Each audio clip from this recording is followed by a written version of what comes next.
Welcome to this week's edition of Flashback Friday, your opportunity to get some good review by listening to episodes from the past that Jason has handpicked to help you today in the present and propel you into the future. Enjoy. This show is produced by the Hartman Media Company. For more information and links to all our great podcasts, visit hartmanmedia.com. Welcome to Creating Wealth with Jason Hartman. During this program, Jason is going to tell you some really exciting things that you probably haven't thought of before and a new slant on investing. Fresh new approaches to America's best investment that will enable you to create more wealth and happiness than you ever thought possible. Jason is a genuine, self-made multimillionaire who not only talks the talk, but walks the walk. He's been a successful investor for 20 years and currently owns properties in 11 states and 17 cities. This program will help you follow in Jason's footsteps on the road to financial freedom. You really can do it. And now, here's your host, Jason Hartman, with the complete solution for real estate investors.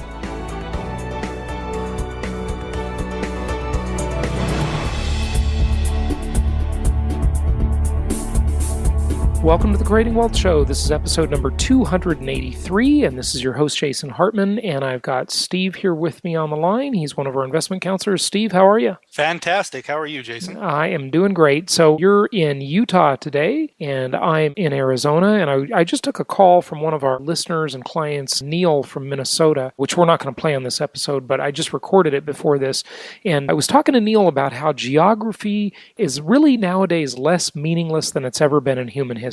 And you know, Steve, what's interesting about that is, you know, when we all think, well, gee, there are still those people out there, much less sophisticated than our listeners, but those people out there who say, I want to invest right near where I live in my own neighborhood so I can keep an eye on my houses. But if you look at geography and you look at the tools we all have nowadays between Zillow, Trulia, Rentometer, RentRange, Google Maps, Google Satellite, Google Earth, there are so many more, I can't even mention them all. And then our network, what our company provides to people. Geography is less meaningful than it's ever been in history, that whole concept of investing near where you live, because the first problem, Steve, is you may not live in the right place to invest, right? I mean, do you agree with that? Yeah, absolutely. Geography used to be a big issue, but because of technology and the way the world is, it doesn't matter so much anymore. I've owned properties a couple of miles away from my primary residence that were complete nightmares, whereas I've had properties 1,700 miles away that I heard from the property manager maybe once or twice a year. I mean, it wasn't the geography that makes or breaks the deal. It's the research and what you do on the front end and making sure that it's a good deal and that you've got the right team in place. That's far more important than the geography. No question about it. And it's the numbers, it's the economics of that particular housing market that drive it. And, you know, one of the things I was saying to Neil is that when you look back in history, like if you look back before the internet, so say we've got the early 90s and before, well, between the 50s and the early 90s, geography became less meaningful than it was before the 50s. And what I mean by that is if you wanted to go across the country in 1930, most likely you were going to drive. Now, you could fly back then. I mean, that was post Wright brothers, but it was before major commercial aviation, right? And from the 50s to now, you can get across the country in about 4.5 hours, okay, on a jet. And before that time, before the automobile, you were going to take a horse and buggy. It might take you months to get across the country. And that months was compressed to weeks. And so geography got less and less meaningful and less of an obstacle. And then now with the internet, I do business all over the planet. I go on Craigslist and I find people to do certain jobs my company needs done, one of my companies needs done, and I find them in minutes. I mean, it's really startling. You can use Elance, Odesk, Guru.com, Craigslist. You can hire people all over the planet. Geography is just compressed. It's so much less meaningful than it's ever been. It still means something, but it means way less than ever before in human history. Yeah, for sure. And we're seeing technology to a degree start to overtake transportation too. Yeah, you can get on that jet, but you and I were actually talking earlier today about how expensive airfare is now. Yeah. Right. And with all these new technologies coming out, people are starting to replace it. Yeah. more and more with communicating that way.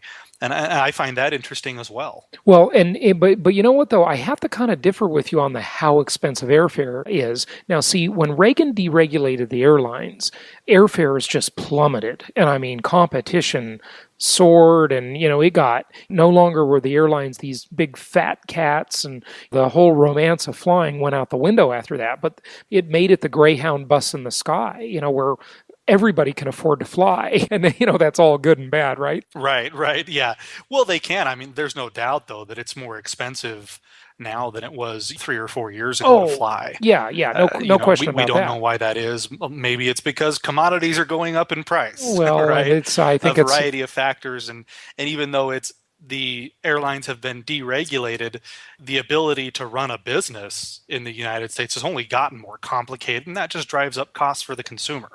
And I think that's what we're feeling too. Yeah, no question about it. But, a lot of that is political, and I hate to say it, it's Obama, because Obama is restricting the growth of oil, and oil is used in jet fuel. So that's made the price at the pump go up, and aircraft, they have a pump too. And so what's interesting about it is I remember when I was a little kid, I was always very price conscious as a kid. People used to always mention that to me.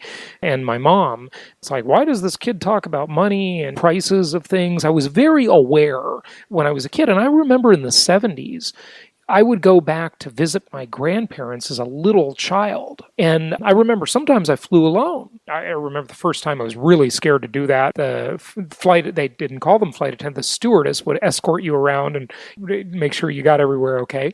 And I remember to fly across the country, it was $500 back then. And so say I take 1978, just for example, and you look at the price, you look at inflation and its impact, $500 in 1978 is $1,700.12 in 2011. Now, 2012 hasn't completed yet, and this is just according to the official inflation rates. So airfare is really, I mean, you can still fly across the country for less than $500, in some cases a lot less than $500.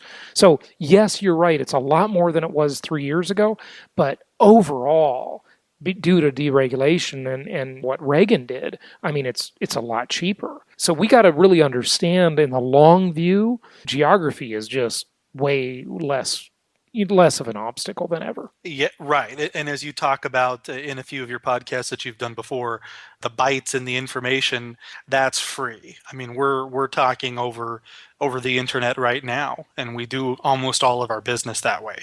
And, it's just it's a cheap and easy way to do business, allows us to be a lot more productive and comparatively spend less on airfare, whereas before, you had to fly all over the place. Welcome to this week's edition of Flashback Friday, your opportunity to get some good review by listening to episodes from the past that Jason has handpicked to help you today in the present and propel you into the future. Enjoy. Yeah. Now, granted, I remember the commercial for Continental Airlines when I was a little kid where you got 3 feet before your 2 legs. Now, I don't think anyone's expecting 3 feet in coach class anymore or in economy class. And then I also remember the commercial that said, and I think it was also Continental, it was kind of a funny commercial. It said, "Sorry, bub, no pub." In other words, on the plane, I know this may sound like a crazy concept to some of our listeners, but you used to actually have a pub, like a bar on the plane where you could go and hang out. Imagine that, where you could sit at a bar stool and order a drink and talk with people, just like being in a restaurant. Not today. Yeah, well, we'll agree on this for sure. The quality of air travel is down. Yeah, but the safety is up. Well, anyway, we could split that hair a million ways. Yeah. Overall, the point being, geography is far less impactful than it ever has been in human history, and I think we agree on that for sure. Agreed. And we were talking about some of the things we were going to talk about, and then we got off on this tangent. So you wanted to talk about one of the big funds, right? Yeah, I'm always interested in this because I've seen it impact investors. I mean, we all know that we can buy for great RV ratios. Buy and hold strategy, is the best by far. However, a lot of people in many markets they're finding quickly that deals that you could get a year ago, you can no longer get. Much of that is because the numbers have become so attractive that the news is out, the investors are out of the woodwork, and some of these investors are large institutions and funds that are buying up a lot of single-family properties. And we've talked in the past about how we didn't think it was going to be much of a long-term deal because single-family property investing is so fragmented. And, a fund or a pension fund or something like that, when they are going to invest money, they have to invest a lot. Placing a couple $1,000,000 is a waste of time to them. They have to move 50 or 100 at a time to do this. And they've started trying to get into the single family housing, and they've definitely made an impact on the investor level. However, we have seen the very first one of them, the large hedge fund ZIF, starting to make their exit already for many of the same reasons that we've talked about. We've talked in the past about California and how it's so up and down and the pricing is so volatile. That's one of the reasons ZIF is exiting, because they want to liquidate. They want to take some profit out of this thing. But also, as far as the buy and hold side goes, they haven't been making the profits that they expected to make. And that's not me saying at all that single family investing is inefficient or not profitable. That's me saying that a hedge fund just can't manage it long term. There's just too many houses to do. And so we're starting to see the very first little bits of that manifest itself, that it's too fragmented for these large, $100 million or $1 billion funds to manage. Yeah. Well, Steve, I want to ask everybody now to bow to Jason Hartman. Because I was right again. What did I say? Did I say this was coming? Embrace the fragmentation, folks. And that you're going to see more of this in the future. But I just thought of another thing as you were talking, actually. It's not just about embracing the fragmentation. And let's just explain that to our listeners, in case they don't remember me talking about it, or if they haven't listened to the shows where I've talked about that before. But real estate is a very fragmented industry where you got a lot of little players, little mom and pops. Here's some real estate agent in Charlotte, North Carolina, and there's another one in Dallas, Texas, and they do things completely different. They've got different forms, different documents, different contracts, whole different way of dealing with things, and the same with property managers, and the same with every neighborhood is totally different, every house is totally different. And so all of that fragmentation, in some ways it's annoying to us as investors, right? Sometimes I think, as I'm managing my own portfolio, why can't this guy be as good as that other guy I'm dealing with? Or that lady over there, she's a fantastic property manager, and this one is sort of mediocre. Or even worse, maybe they're completely lame, right? And they're all different. And this is what the institutional investors will never ever be able to deal with. And good old hypocrite Warren Buffett said it himself a few months ago when he was interviewed on TV. Most everybody saw that. We've talked about it. He said, I would buy a few 100,000 or a few million, I can't remember the number, he said, single family homes if I could figure out how to manage them. They can't figure out how to manage them. That's why they're going to be in lower yielding high-rise office complexes, and they're going to be in shopping malls and much larger investment sizes. They're not going to agonize or make a lot of effort over something that's going to produce for them an overall total return on investment with taxes, with appreciation, with cash flow, with everything. An overall investment that's going to produce, I don't know, $10,000 to $20,000 or $30,000 a year, and do this 300,000 times. It's just too annoying for them. They can't do it. It's just too fragmented.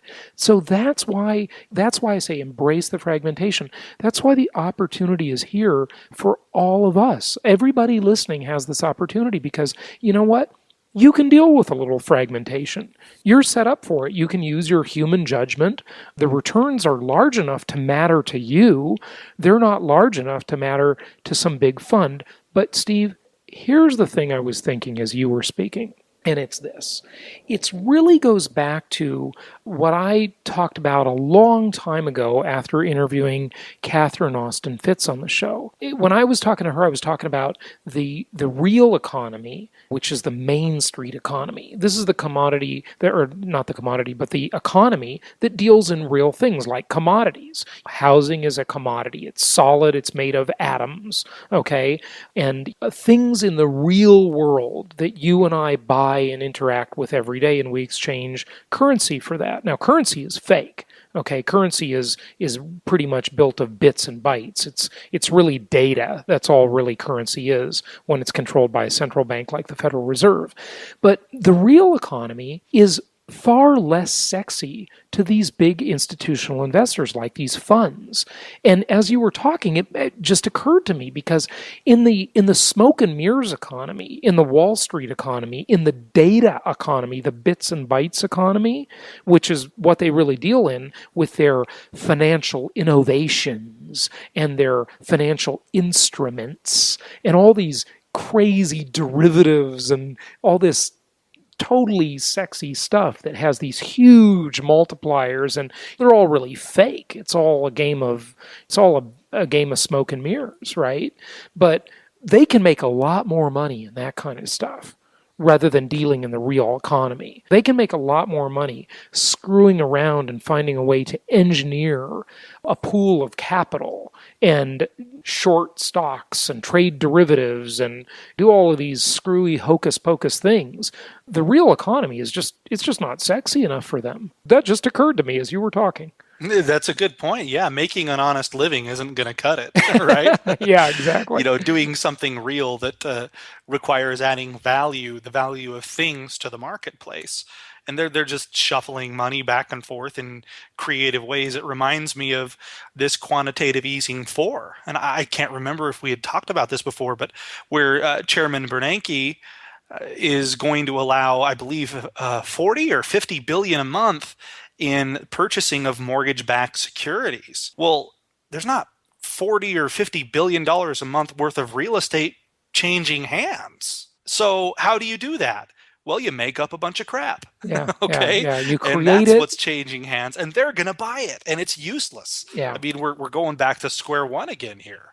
We haven't talked about it lately. I was really into this whole thing about 150 episodes ago, but really just getting your head around the concept of how money is lent into existence. And it's really hard to understand that.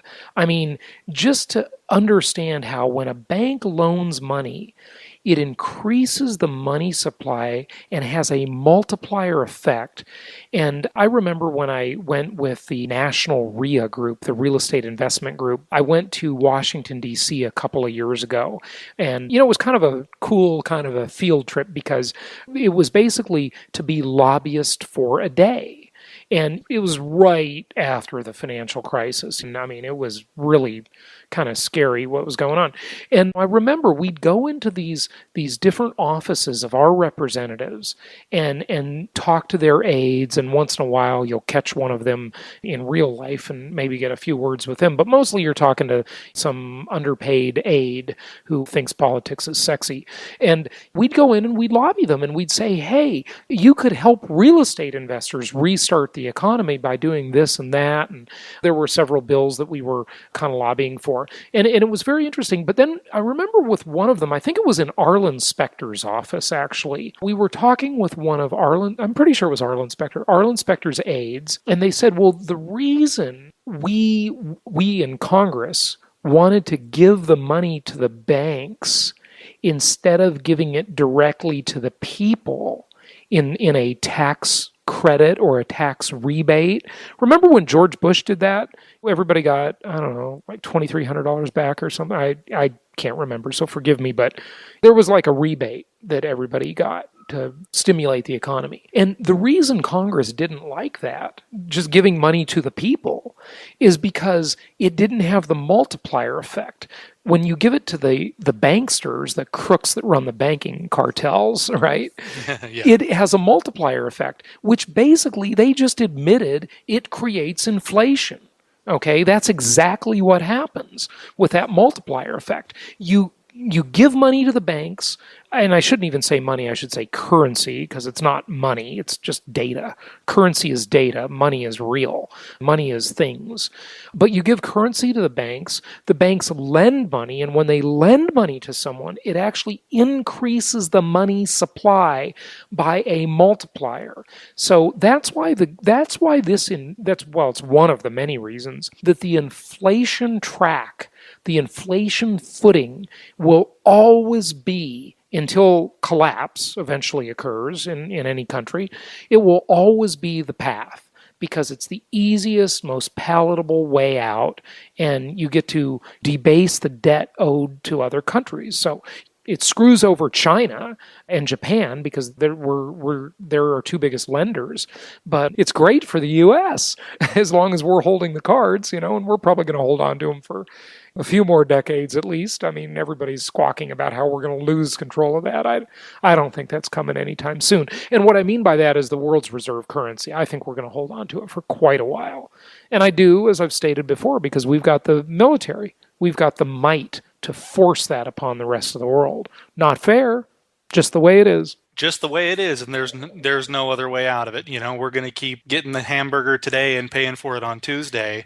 And they don't really have a choice, to take it. It's going to happen whether we like it or not. And it's not, like you say, it's not printing money, so to speak. Your good friend Peter Schiff points out that it's just a credit. I mean, the Federal Reserve, they just give them a credit on their statement. President of the bank wakes up, oh, look, there's more money in here now. Yeah, we can lend more. Out of thin air. Yeah, right, exactly. And what the banks have been doing the last couple of years is they haven't really been lending it. They've been investing it, because now they can go and speculate in investment markets, and they figured they can invest it better, speculating in all sorts of crazy financial smoke and mirrors vehicles, than they can loaning it to people, loaning it to Main Street. I remember when Charles Payne's great. He used to be on KFI in Los Angeles, and he's on CNBC and Fox a lot, I think. I think he's on both.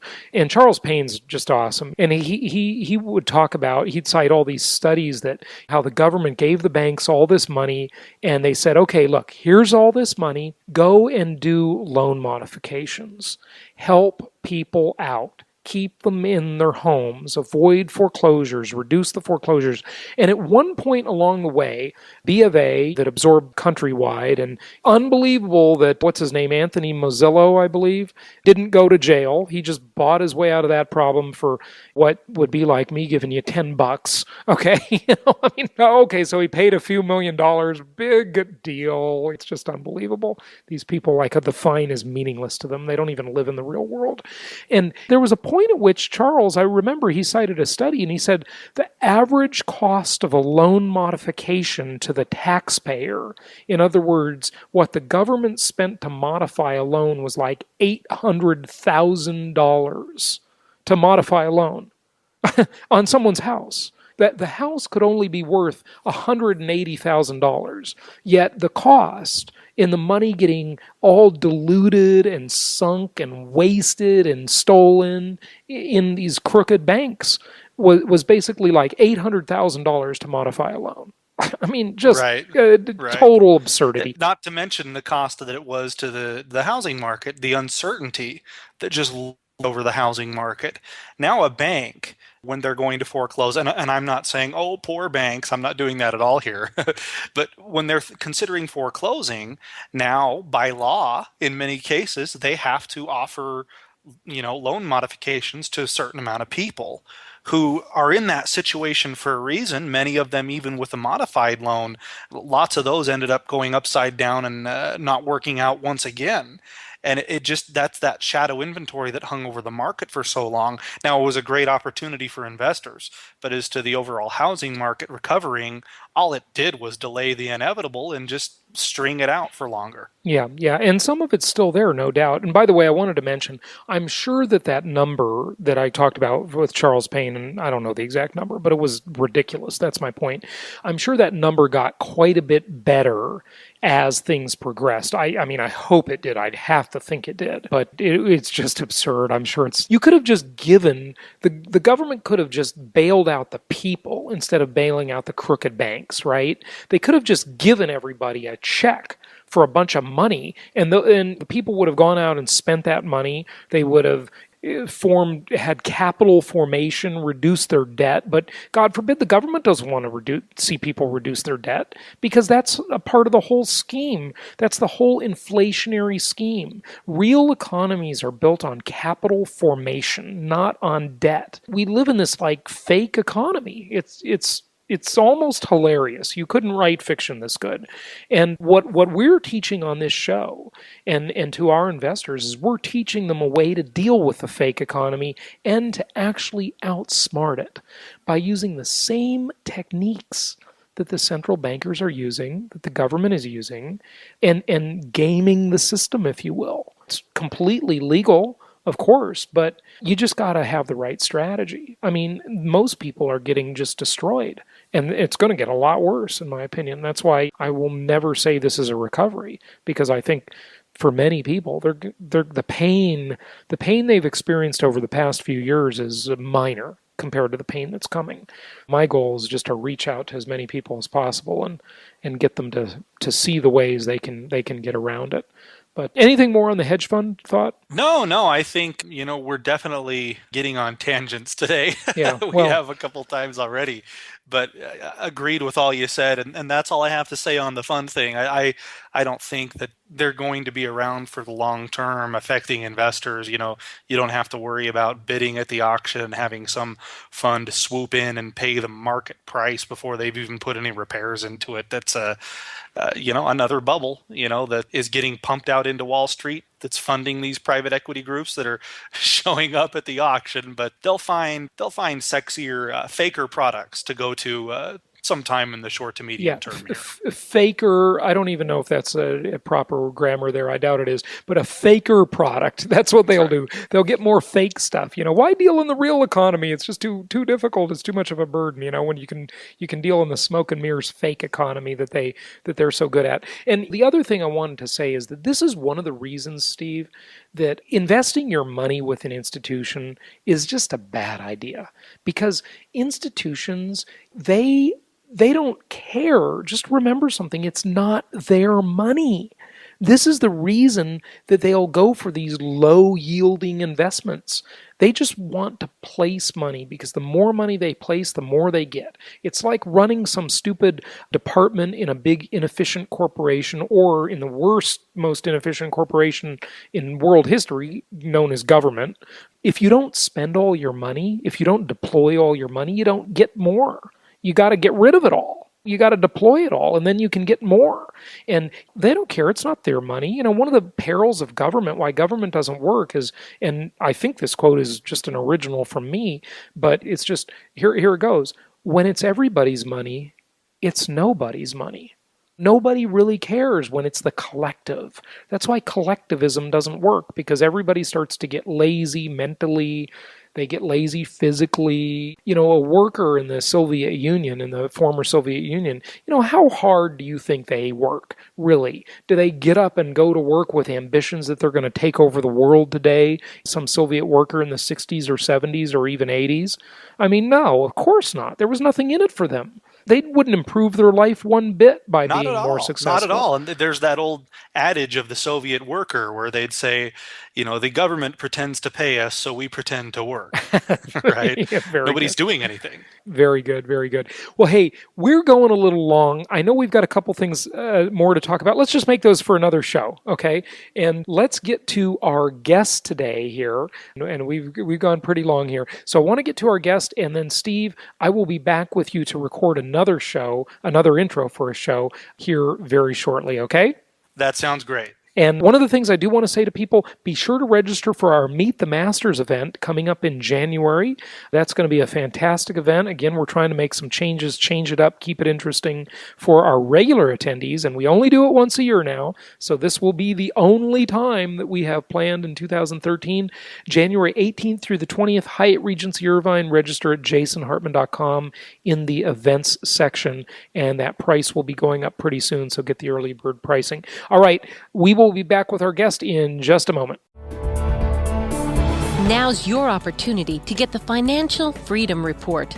The Financial Freedom Report provides financial self-defense in uncertain times, and it's your source for innovative, forward-thinking investment property strategies and advice. Get your newsletter subscription today. You get a digital download and even more. The price only $197. Go to jasonhartman.com to get yours today. It's my pleasure to welcome Dr. Woody Brock to the show. He is the president of Strategic Economic Decisions and the author of American Gridlock, Why the Right and Left Are Both Wrong, and some common sense economic solutions to the economic crisis. He's a public speaker, travels extensively, and it's great to have him on the show this morning. Woody, good morning. How are you? Thank you very much for having me on. My pleasure. You're coming to us today from Boston, I guess, right? Well, I'm in Gloucester, Mass., right in the historic fishing town north of there where they filmed The Perfect Storm. Well, we are facing quite a bit of a headwind in terms of the economy nowadays. And the big debate is, especially when you segment classes, the upper class, the elite, super rich, the middle class, the poor, so forth. There's this constant debate. Are we getting richer or poorer? What's going on out there? Well, as you can imagine, you're asking a good question, and there's no easy answer. Here is what you can say. You must think of a river versus the tributaries. Think of the river, the main body, as being the country as a whole. You measure how well off it is, you measure how much it's getting richer.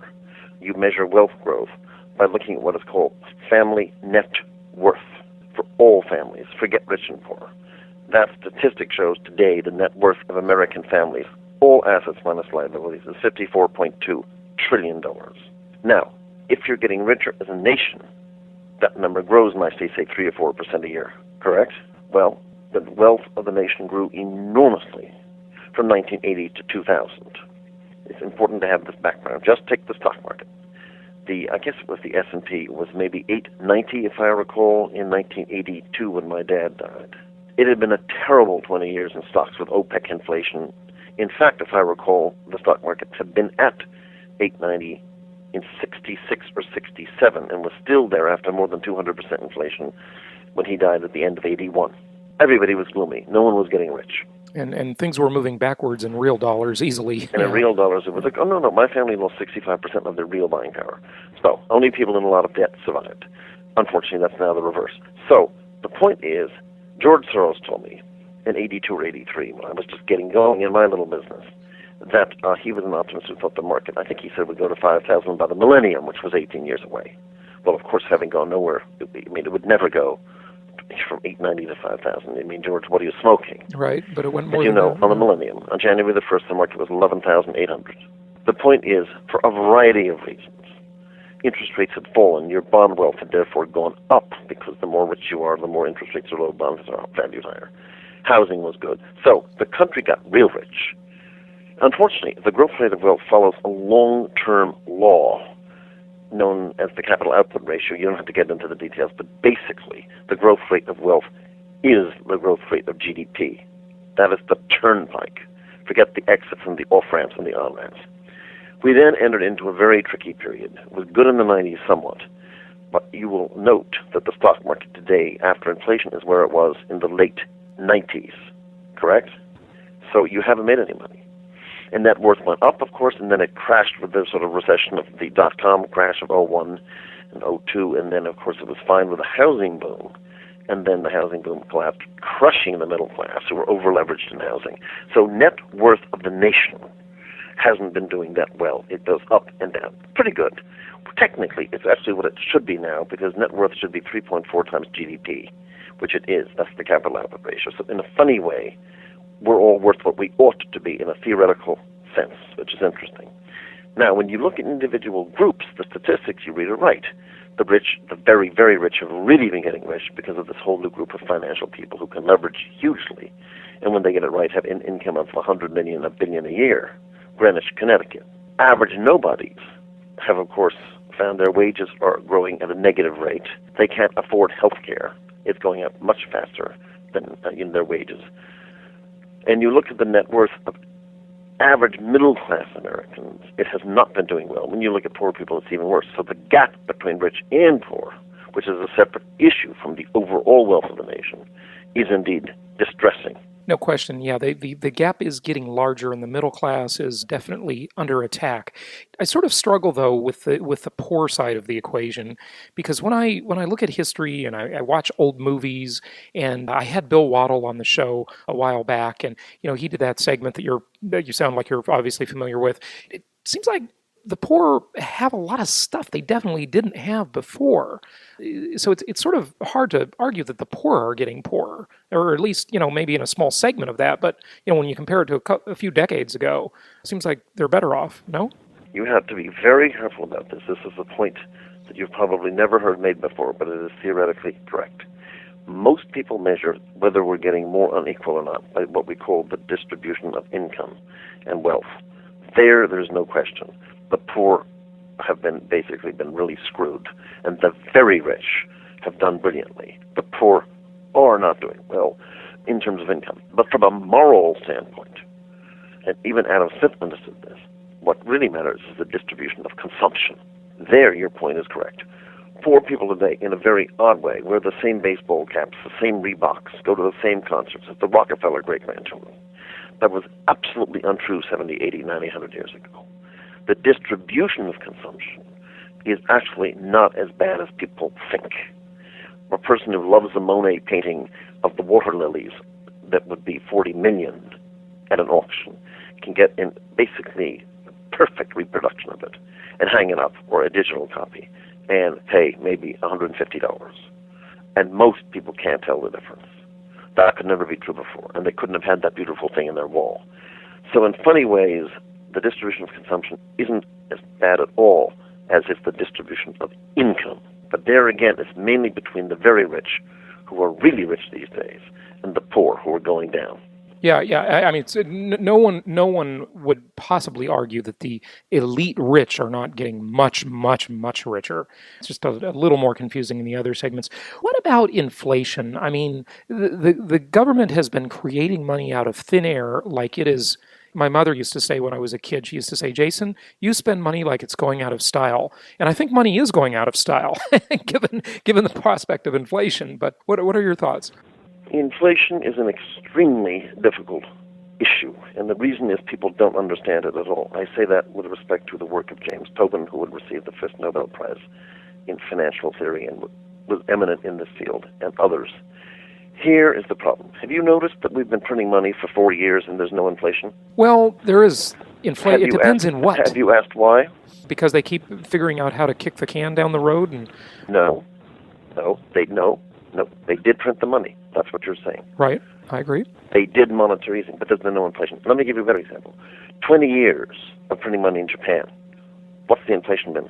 There's been massive deflation in Japan. But the point I'm making is of creating a trap for you. Inflation is a counterintuitive subject. Let me give you the facts about what you asked, okay? First, do not think of house prices or gold prices or commodity prices as having anything to do with inflation. The inflation that the Fed by charter manages is the inflation rate of cherry tomatoes and haircuts. It's called Main Street inflation, CPI, consumer price inflation. You will agree that even if copper's gone up 400% because of Chinese demand, who cares? We don't buy copper. The things you and I buy, the inflation rate of what you and I buy, has been going up at a very low rate for quite a while. Even in the last 4 years when we've been printing all this money. So any normal person would say, what the hell's going on with all this money printing? Where's the inflation? The problem with this logic is that there never was any money printing. Let me make this point crystal clear, and on this I've received a lot of help from Ben Friedman at Harvard, who's very good on this. He holds Harvard's chair in money and banking. When the Federal Reserve Bank prints money, that is to say, QE 1 and 2 and 3, correct? Mm-hmm. It goes in and buys securities up. It buys in government debt, correct? Yes. It has quantitatively eased to, 2.8, 2.9 trillion in the past 4 years because of this crisis. In other words, it bought up 1.4 trillion of mortgage-backed securities and then government securities, another 1 trillion or whatever. Oh my God, the Fed's buying in the debt, it's printing money. Of course, when the Fed buys in the debt, it goes into the open market, buys bonds and things from you and me, and prints cash to pay for it, correct? Mm-hmm. Wrong. Weimar Germany did that and had 1,000,000% inflation. Zimbabwe did that. They printed money to buy in the debt. And you had $10 million bills. Have you noticed how we only have $100 bills? We don't have any of that? Right. Here is the reason why.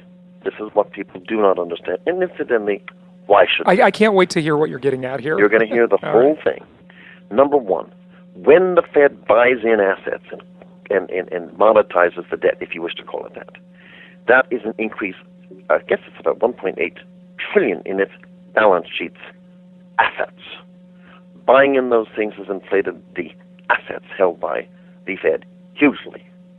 When you increase the assets, as you know, you have to increase the liabilities.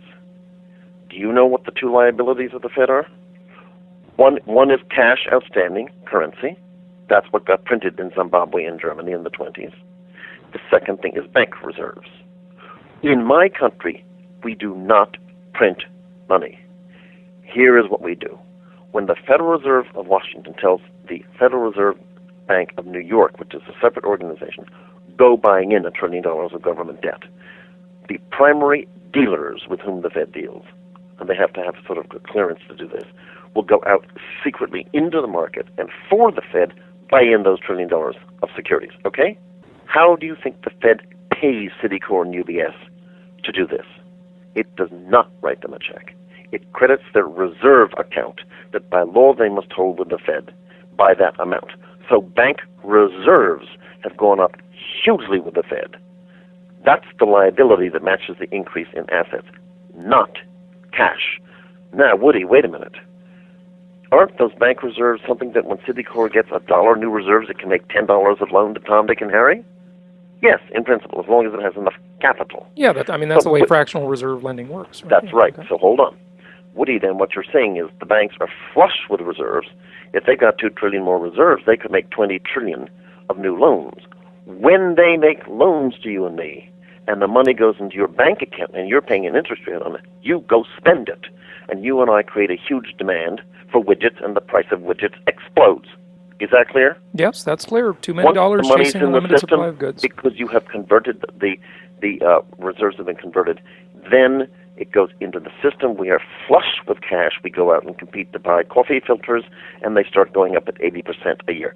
The problem is, both in our country and in Japan, nobody wants to or can borrow. Companies don't need to, they're flush with cash, and the Brocs are deleveraging. Deleveraging means you negatively borrow. You are deleveraging, and so are Tom, Dick, and Harry. So that none of those reserves, now called idle reserves, have been turned into money. There has been no money printing and no inflation. Now, when it does happen, suppose you and I get optimistic and we start to borrow, and then it all happens. We all get money and we go out and bid the prices up. The Fed has a new control knob as of 3 years ago next week. It's called the Remuni rate. The Fed now has the power to tell Citicorp, no, you are not going to go make loans to Tom, Dick, and Harry and make money because we are going to pay you 5% to hold the reserves, risk-free money, fabulous income, and you sit and have 5 martini lunches and don't make loans. So the Fed can now, through the Remuni rate, make it attractive to the banks not to make loans because they get risk-free, nice fat returns from the Fed. So the point about this is that I'm not saying there won't be inflation, but I'm making the point there need be no inflation at all from this massive creation of bank reserves as long as the reserves remain idle, and they are all idle. They're idle now. So the question is... Totally. And last year and the year before. Yeah, wait, because, I always said and thought that when the crisis hit, as the deleveraging was occurring, the reason the dollar was strong is because during deleveraging, you're sucking dollars in. The system is sucking up dollars. No, don't ever think about sucking up dollars. It's a bad way to think. All right. Very bad way to think. It's about credit, not dollars outstanding. No, I agree. That was my next point, is that, it's not just money supply, it's credit supply, and the credit supply declined. The overall inflationary picture is determined not just by money, but by credit. And so if people can buy stuff on credit, that credit, it's the old saying about too many dollars chasing limited supply of goods and services. And the Fed can simply say there won't be any more of those dollars, even though it bought in debt and holds it on its balance sheet. So that's you're correct. So it's a much more tricky story than why would most people understand this? Well, it's not an obvious point. Yeah, fair enough. But the supply of credit is the money supply. I mean, it's just another form of it, right? You have to be careful. This is not completely true. It's partly true. But this gets into double entry T accounting, and let's move on. Let's talk about why the economy is doing so badly. All right. Okay. So, does that interest you or not? Yes. One question though, just before we leave this topic, if the Fed can give the banks nice yields to sit on money and not loan it, now it's only 0.25%. It's very low. Right. And they don't have to give high yields because you and me don't want to borrow. Get it? We don't want to, so they don't have to bribe the bank. Okay? Let me take a brief pause. We'll be back in just a minute. What's great about the shows you'll find on jasonhartman.com is that if you want to learn about investing in and managing income properties for college students, there's a show for that. If you want to learn how to get noticed online and in social media, there's a show for that. If you want to know how to save on life's largest expense, there's a show for that. And if you'd like to know about America's crime of the century, there's even a show for that. Yep, there's a show for just about anything. Only from jasonhartman.com. Or type in Jason Hartman in the iTunes store.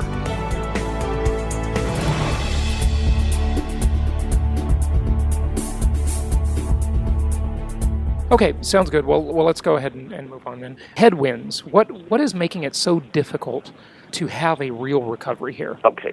Here is, a lot of that is in my book, American Gridlock. I call it the 7 headwinds. Basically, here is the main point. It's about jobs. Not just GDP, but jobs. We fired millions of people, did we not, in this terrible recession? Do we not have people coming over the border as immigrants and new college and high school grads every year? Yes, large supply of labor. Yes. So here you go. The fundamental long-run average result about growth and jobs is the following. The growth rate of the economy, the pie, GDP, must be about 3% in our country. It has got to be X percent, where X is the sum of Y and Z. Y is the increase in the workforce, and Z is how much more productive is each worker. Let me repeat.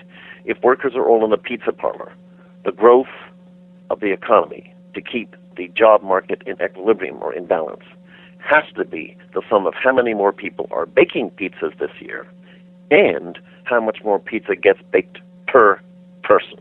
So if you add those two together, in my country, our so-called trend growth is about 2.93%. That is to say, you must grow at 2.93% to absorb this year's new supply of labor from immigrants and college graduates. Now, when you have a big recession, and we had a whopper, far the biggest since the 30s, something else happens. You fire 15 million people, or however many it was. So not only do you have to put to work every year the new people joining the workforce, you have to rehire. So to do that, clearly you have to grow a lot faster than 3%. Am I clear so far? Sure. So if you take the 18 or so business cycles of the last century, what do you think was the growth rate of GDP in the first 2 years of recovery after a recession? Give me a guess. Oh, gosh, 3%, 2%. No, because you'd fired workers in the recession, and now you had to rehire them and give jobs to all the new entrants and cover productivity. So I trapped you on purpose. Okay, was it lower? 3% is what you need when you don't have a recovery problem.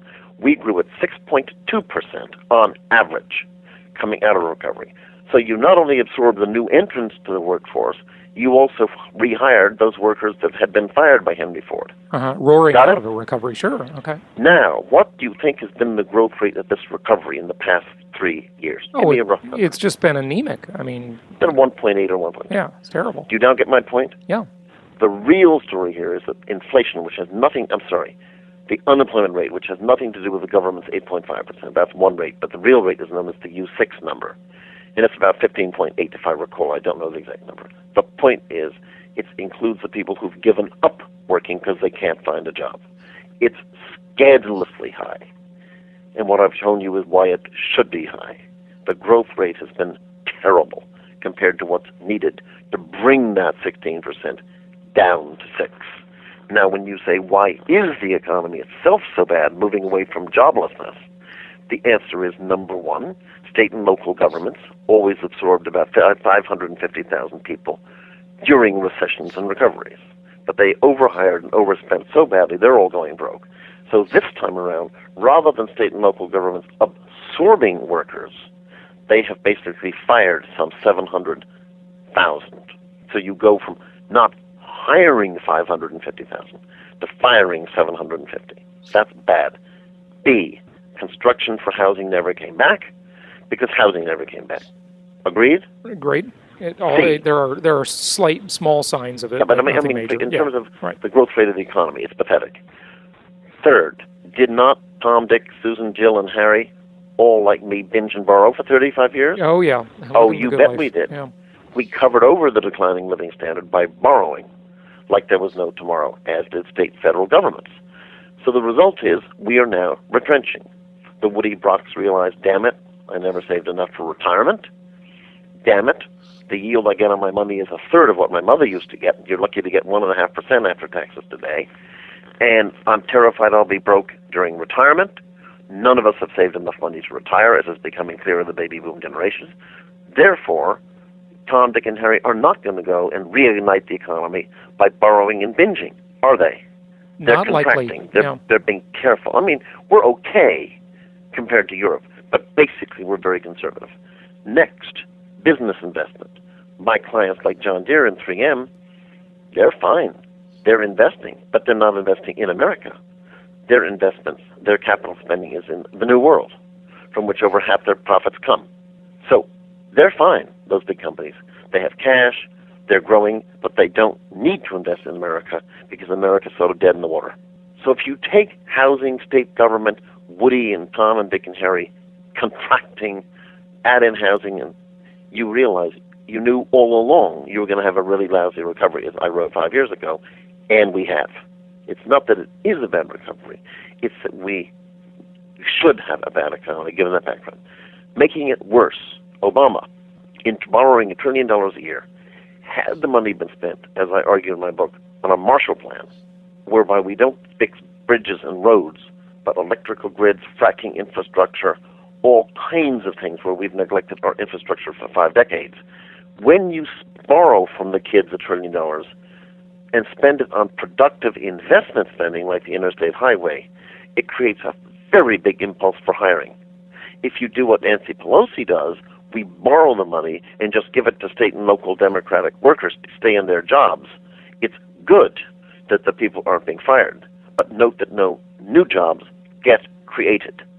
But when you give Bechtel and other companies $1 trillion a year to do infrastructure work, they keep 10% of the money, then they go hire 473 subcontractors, each of whom hires more subcontractors and consultants, and you have a huge explosion known as the accelerator multiplier investment theory. So we have borrowed from the kids hugely. We have not spent any money productively. That's bad. I couldn't agree more. And that leads to the risk that the bond market will go on strike against us in the next 4 years, which I think it will, which is, of course, is what's happened now to Spain and to Italy and to Greece, yeah. etc. And when that happens, interest rates don't go up a little. They go up a lot. They go way the hell up because the world says, America, we don't believe in you anymore. Yeah, well, that was actually the question I was going to ask you. When you talked before about the banks not needing to lend, and that's why it wouldn't create inflation, what I was wondering is, can the Fed pay banks at much higher rates? If we have a bond strike, which, I want to ask you quickly about bond yields, but if we have that type of event, can they cause the banks to not lend when rates are, say, in the 10, 12% range, or maybe back to the Carter era range, much higher than that? Can the Fed cause that to happen? Can they afford to make that happen in that environment? The Fed can afford it. The real question, however, goes beyond that. In the kind of scenario you're talking about, you have to ask once again whether Tom, Dick, and Harry would want to be borrowing. Fair enough, but there are always borrowers saying? To some extent. Yeah, right. So it's a tricky mix of things. It is a tricky mix. But see, the thing that happened during Carter, or during the end of Carter maybe is the better frame, if you just look at housing depreciated. So, of course, it took 18% to get a mortgage, but the house price was a lot lower too. So there, was some borrowing, not as much as that was part of why national net worth, as I said, in 1981 was so terrible. The very high interest rates meant that the value of your assets was way down. And you're right. But that was a period of huge inflation. Mm-hmm. Yeah. Oh, sure it was. Due to very different reasons, not money printing or anything like that. It was due to a wage price spiral where powerful unions had the power to extract those very high wage increases that ended up killing their industries because they were being hit by 300% higher gas prices. Mm-hmm. Gas went from $3 a gallon in 1972 to $12 a gallon to $30 by 1981. You mean in real dollars, of course. You're saying in real dollars. From 3 to 30. People were outraged, so they were able, because unions had power, to get big wage increases, which created the very inflation they had worried about. That is known as the wage price spiral inflation, and Paul Volcker ended it by pushing interest rates to the sky at 20%, having a major recession, and then Ronald Reagan told all the air traffic controllers, "Go to hell, every one of you is fired." Then China came along, and it was the end of unions, except for these bloody public sector unions, which continued to ruin cities. Yeah, well, the public sector unions have a cartel, so they well, ruin cities, states, and federal government too. Sure, of course it is, yeah. Catastrophe. Well, what about the bond yields, though? Tell us about the scenario there. Well, the point then is, that was the period when people like my parents never dreamed that the trust funds they inherited, let's say, with bonds on them, that the bonds would go from $1, so to speak, down to 20 cents. They were wiped out. Could you know, if you have a 3% Pennsylvania Turnpike bond and interest rates go to 18%, the bond's worth nothing, correct? This time around it's different. We start with extremely low bond yields. So simply normal recovery stories ought to take today's 2% bond yields and push them back to a normal 4 or 5%, wouldn't you think? Mm-hmm. They're very low right now, basically because we're a safe haven. The way to think of this is just as Germany has bond yields much lower than anyone else in Europe, the reason is if you live in Spain or anywhere else in Europe, you want to own German bonds because they're safe. The world still thinks U.S. is safe. You and I may not agree, but relatively the world sees us as a safe haven. Woody, that's what I keep saying. The U.S. has always had that sort of Brinks truck good fortune, if you will. And I keep saying the U.S. is a disaster, but compared to what? Yes, that's the point. There is no such thing as a currency. There is only a relative currency. There is no dollar. It's dollar pound. It's dollar this. It's dollar that. So you're right. It's always relative. But the U.S. right now is benefiting from the fact that people want to keep their money here. There's trillions of dollars on the sideline. Private savings are huge if you include corporate profits, not just household. And so the point is, what could cause that to change? Now, if you had a huge inflation for money printing, the bond yields would go way up. I don't expect to see that kind of a thing for reasons I've already told you. I believe the U.S. bond yields could be very low for another 2 or 3 years. I think by the next election, and I think this election is over and almost doesn't matter, it's such a disgrace, but by the time of 2016, I see big developments. And I think the global bond markets, by the next 4 years, will begin to say, as they did about Italy, we don't trust you anymore. You've talked about it, but you've done nothing but kick the can down the alley. We are going on strike. We basically are not going to touch your debt except at an 8% rate. Now, going from a 2.5% bond to 8, like as you know, when you come to refinance debt, is a catastrophe. It sure is. Yeah. So people will say, oh, it could never happen here. Well, it could never happen in Italy. And the bad news is that when this does happen, the old textbook economic notion that asset prices only move in sync with the news, in proportion to the news, this is false, as has been shown at Stanford. Actually, in a case like this, take Italy, the spread between Italian bond yields and German bond yields was always 30, 40, 50 basis points. People always demanded more yield to invest in Italy than Germany, but with the euro, they're all the same. Once the euro crisis started and the news came out about Italy fiddling with the books and all of this, or whatever they did, whereas it would have been normal to say that the spread would go from 45 basis points over German bonds to 80 or 70, it went up 300.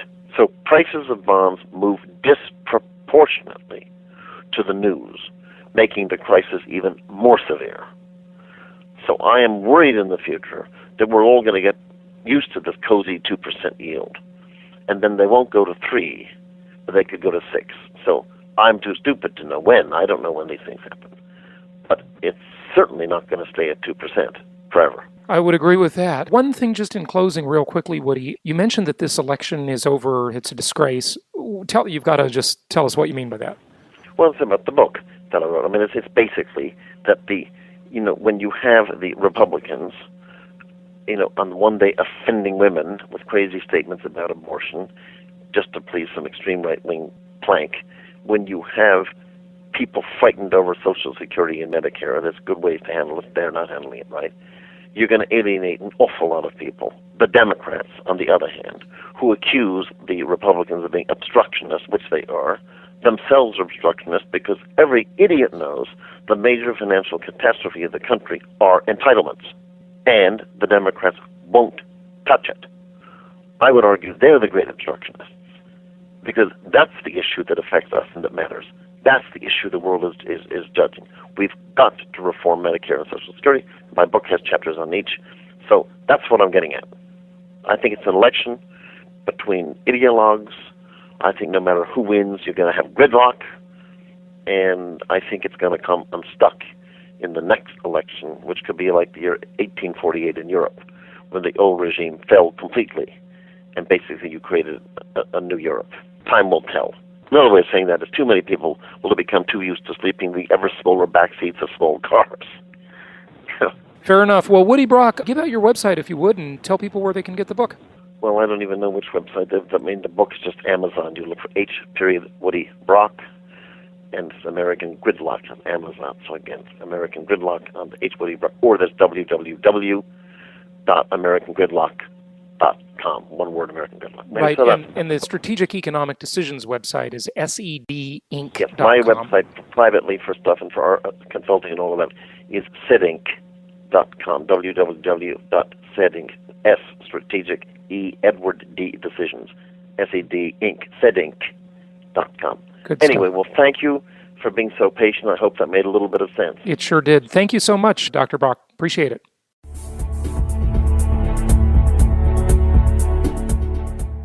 This show is produced by the Hartman Media Company, all rights reserved. For distribution or publication rights and media interviews, please visit www.hartmanmedia.com or email media@hartmanmedia.com. Nothing on this show should be considered specific personal or professional advice. Please consult an appropriate tax, legal, real estate, or business professional for individualized advice. Opinions of guests are their own, and the host is acting on behalf of Platinum Properties Investor Network, Inc. exclusively.